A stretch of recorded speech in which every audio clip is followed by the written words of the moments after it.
Hey guys, my name is Matimio, and today's challenge, a lot of you wanted me to use the skid loader to slay my enemies in Battlefield 4. This challenge was flat out ridiculous. That's really the only way I can describe it, because as we all know, the skid loader isn't the most agile of vehicles in the game. It can get the job done, don't get me wrong. I was actually very surprised at how consistent it is in securing road kills. As long as you're lining it up and you're moving around 5 miles an hour and you run over the enemy, basically guarantees that you are actually going to secure that road kill. Can't really say that for all of the vehicles in Battlefield 4. The worst offender of it is the dirt bike. I don't know if it's because it can travel very quickly, speed might be a large factor here. I don't know if it's because of the netcode, the engine, whatever the reason. You guys know that if you're driving around on Silk Road trying to unlock the Phantom Initiate, trying to unlock that assignment, getting road kills with the dirt bike is basically a flip of the coin if you are going to be successful. And so going into the skid loader, I was terrified that that was going to be a same issue that I was going to have to work around, and it was going to make this challenge even more ridiculous. But I'm happy to say that as long as you're able to line it up and get your hitbox of the skid loader over an enemy and you're traveling at least 5 to 10 miles an hour, you are going to get that kill 100% of the time. And so my adventure began just simply trying to identify what maps have the skid loader.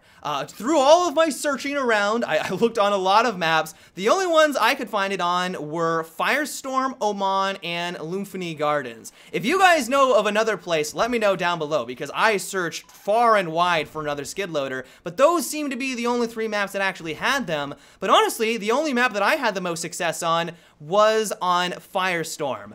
The tricky thing about the skid loader is that, well, first of all, it doesn't travel very quickly. That's very obvious. But basically, any object that you come across on the ground is your worst nightmare. It could be a small little ledge, a tiny pebble on the ground. Basically, any object, or even just not a flat surface in general, is going to stop the skid loader in its tracks.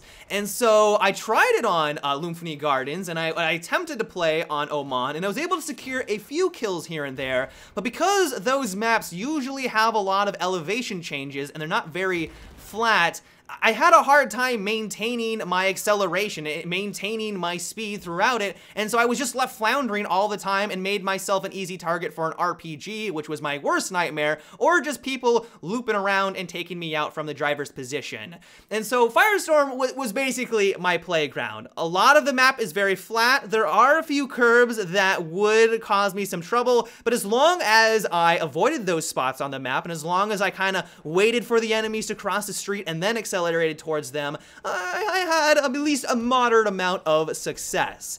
One tactic that I tried to employ as often as I could, though, is that every time I jump into the skid loader, you may have noticed that I raise up its arms. I raise up the shovel component, blocking my first-person field of view. I promptly switch on over to third person because I want to see what the hell is going on around me, but what this tactic accomplishes is that, well, now I'm just a harder target to see. I've got a bunch of metal in front of me. It's going to be harder for them just to even get a line of sight on my character, but also, if they're hitting the metal, if they're hitting the shovel, it's basically blocking the bullets for me.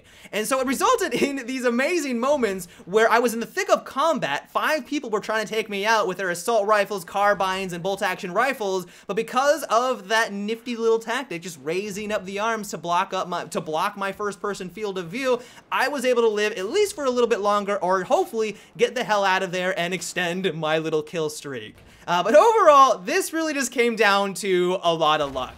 This took me a long time to even accumulate this small portion of gameplay. Hours upon hours of getting taken out by RPGs over and over and over again, but in my opinion, it was worth it. Having those moments where I actually killed someone after I died because a skid loader slowly ran on over them was one of the most hilarious things that I have experienced in Battlefield 4. I had a blast, and so I hope you guys did as well. But yeah, that is about it for today's video. I hope you enjoyed. If you have a challenge that you would like me to try next, let me know down below. This is a series that is based off of your guys' recommendations, and so if there is a weapon with a terrible combination of attachments that you would like me to use, or just a gadget that you would like me to use exclusively, let me know down below. But yeah, guys, until tomorrow, have a good one, and take it easy.